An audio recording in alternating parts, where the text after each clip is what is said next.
یہ بہت زیادہ سوال کیا جا رہا ہے، قربانی کے جانور میں عقیقے کا حصہ لینا کیسا ہے؟ اگر کوئی بندہ قربانی کا جانور خریدتا ہے اور اس جانور کے اندر عقیقے کے کچھ حصے ڈالتا ہے تو کیا اس صورت میں اس کا ایسا کرنا صحیح ہے یا غلط ہے؟ قربانی کے جانور میں عقیقے کے حصے لینا ٹھیک ہے یا نہیں؟ کیا ایسا کر سکتے ہیں؟ تو یہ اس کے بارے میں چند مسائل ہیں جو میں آپ کے گوش گزار کرنا چاہتا ہوں۔ پہلی چیز آپ یہ جان لیجئے کہ قربانی کے جانور میں آپ عقیقے کا اگر حصہ لے رہے ہیں تو وہ حصہ آپ لے سکتے ہیں، آپ کا عقیقہ بھی ہو جائے گا اور قربانی بھی ہو جائے گی۔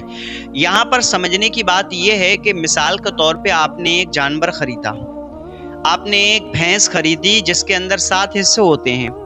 اب اس بھینس کے اندر آپ نے اپنے نام سے قربانی کی یا اپنے بھائی کے نام سے قربانی کی، 7 حصوں میں آپ نے 3 لوگوں کے نام سے قربانی کی، تو 3 حصے جو ہیں وہ قربانی کے ہو گئے۔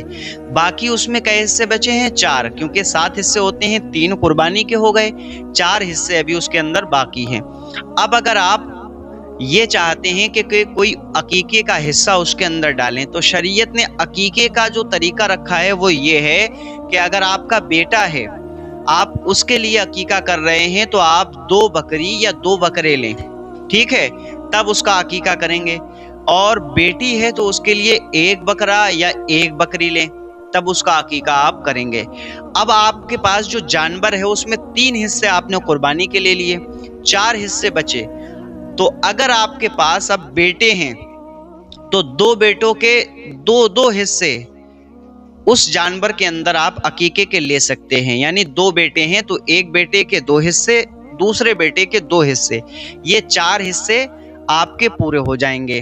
اسی طریقے سے اگر آپ کی بیٹی ہے تو اس صورت میں آپ بیٹی کے نام سے 1 حصہ ڈال سکتے ہیں۔ اگر 4 بیٹیاں ہیں تو 4 حصے آپ کے ہو جائیں گے، پوری قربانی مکمل ہو جائے گی۔ تو یہ آپ سمجھ گئے ہوں گے کہ اگر آپ کا بیٹا ہے تو بیٹے کے نام سے آپ قربانی کے جانور میں 2 حصے لیں گے، اگر آپ کی بیٹی ہے تو اس کے نام سے آپ 1 حصہ لیں گے، یعنی بیٹے کے لیے 2 بکرے، 2 بکری یا 2 حصے، اور بیٹی کے لیے 1 بکرا، 1 بکری یا 1 حصہ آپ لے سکتے ہیں۔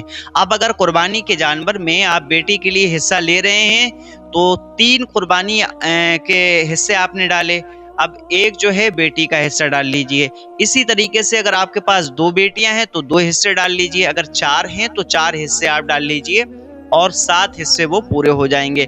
لیکن اگر 2 بیٹے ہیں تو پھر ان 2 بیٹوں کے 2 حصے قربانی کے جانور میں آپ ڈالیں گے، تو آپ کی یہ 7 حصے 3 قربانی کے اور 2 عقیقے کے پورے ہو جائیں گے۔ تو اسی طریقے سے آپ کو یہ کرنا ہے اور بالکل کر سکتے ہیں، قربانی کے جانور میں عقیقے کا حصہ لے بھی سکتے ہیں اور عقیقہ کر بھی سکتے ہیں۔ واللہ تعالی